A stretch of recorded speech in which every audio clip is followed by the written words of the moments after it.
Hadis ke-38, kedudukan wali Allah Subhanahu wa taala.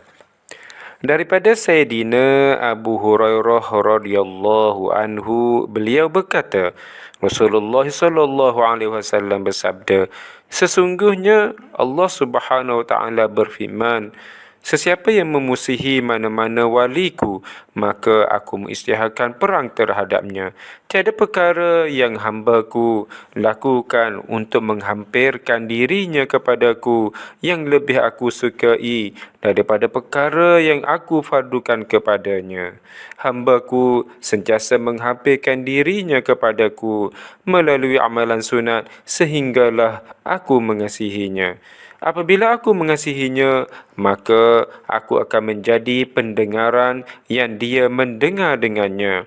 Aku akan menjadi penglihatan yang dia melihat dengannya. Aku akan menjadi tangan yang dia bertindak dengannya. Aku akan menjadi kaki yang dia berjalan dengannya. Demi sesungguhnya, jika dia meminta sesuatu daripadaku, pasti aku akan mengurniakannya, dan jika ia meminta perlindungan daripadaku, pasti aku akan melindunginya. Hadis ini diriwayatkan oleh Imam Al-Bukhari. Pengajaran hadis. 1. Wali Allah Subhanahu wa taala mendapat kedudukan yang tinggi di sisinya dan merupakan golongan yang wajib dikasihi.